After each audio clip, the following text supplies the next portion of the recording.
Assalamualaikum warahmatullahi wabarakatuh. Perkenalkan, nama saya Hasna Al-Sariyah, ingin membawakan presentasi tentang pemikiran ekonomi Al-Ghazali dan relevansinya dalam ekonomi Islam. Pendahuluan. Abu Hamid Muhammad bin Muhammad Al-Ghazali 1508 dan sampai 1111 merupakan salah satu ulama besar Islam yang memiliki pengaruh luas dalam bidang teologi, filsafat, tasawuf, dan hukum Islam.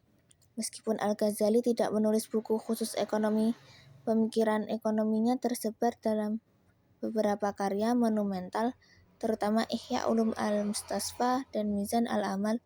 Pemikiran ekonomi Al-Ghazali sangat kaitannya dengan etika, moralitas, dan tujuan syariah, maqasid asy-syariah.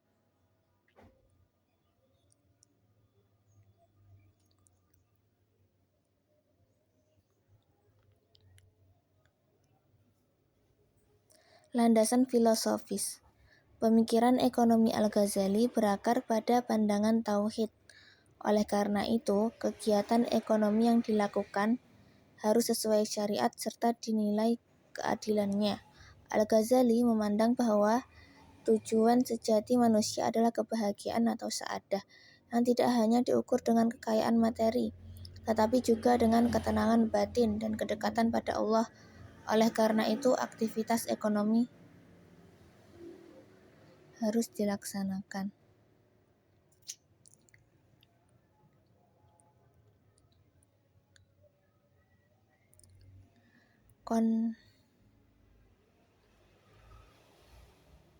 Selanjutnya,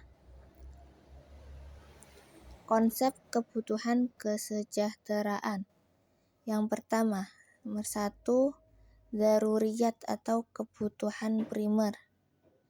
Selanjutnya, yang kedua, ada hajiyat atau kebutuhan sekunder.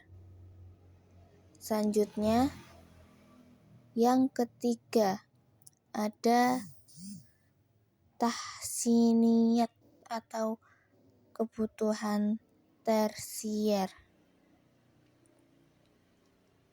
Selanjutnya kita akan lanjut ke materi yang selanjutnya.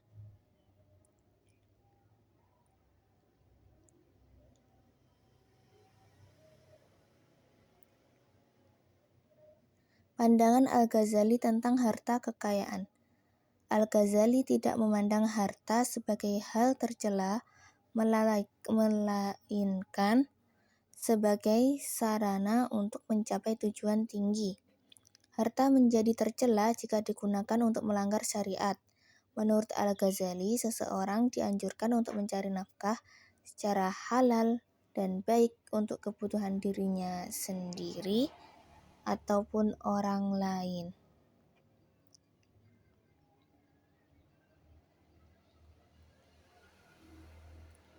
Kemudian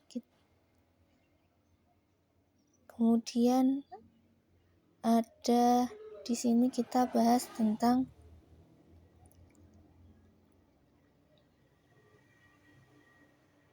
pemikiran produksi aktivitas ekonomi.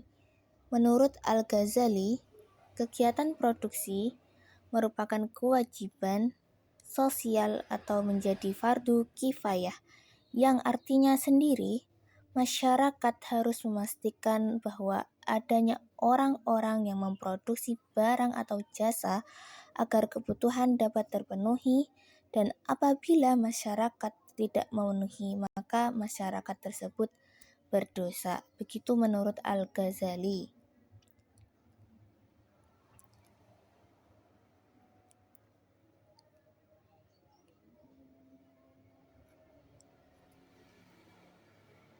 Kemudian, konsep pasar harga perdagangan. Di sini, Al-Ghazali menjelaskan bahwa Al-Ghazali mengakui mekanisme pasar sebagai sarana distribusi barang ataupun jasa, namun menegaskan bahwa pasar harus dijalankan dengan prinsip kejujuran dan keadilan.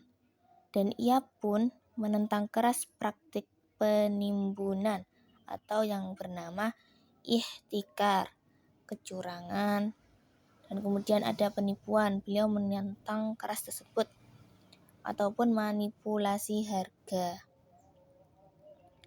Kemudian yang selanjutnya, peran negara dalam ekonomi. Di sini sangat penting sekali negara memerankan sebagai sebuah sosok yang ada dalam perekonomian kita. Itu apa saja peran negara dalam ekonomi?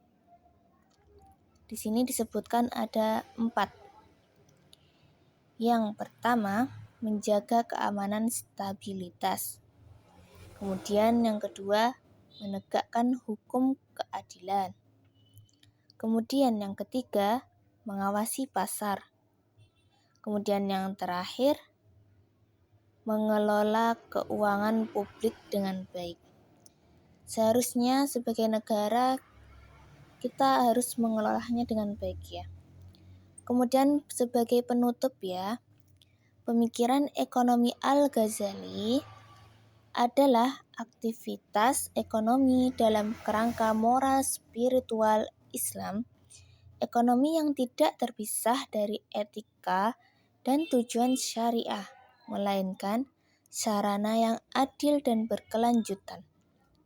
Al-Ghazali berkontribusi besar sebagai fondasi ekonomi Islam, relevan sepanjang masa. Oleh karena itu, semoga dengan ini kita bisa mempraktekkan dan bisa meneladani prinsip atau pemikiran ekonomi Al-Ghazali itu sendiri dan bisa mendapatkan hikmahnya dan manfaatnya sepanjang masa. Sekian presentasi dari saya, Hasna Al-Azhariyah. Kalau ada salahnya mohon maaf, kalau ada kurangnya mohon maaf. Saya sedang berusaha dan masih belajar. Mohon maaf yang sebanyak-banyaknya, terutama untuk Bu dosen. Mohon maaf kalau ada kurangnya, soalnya saya masih belajar. Maaf ya Bu. Terima kasih. Wassalamualaikum warahmatullahi wabarakatuh.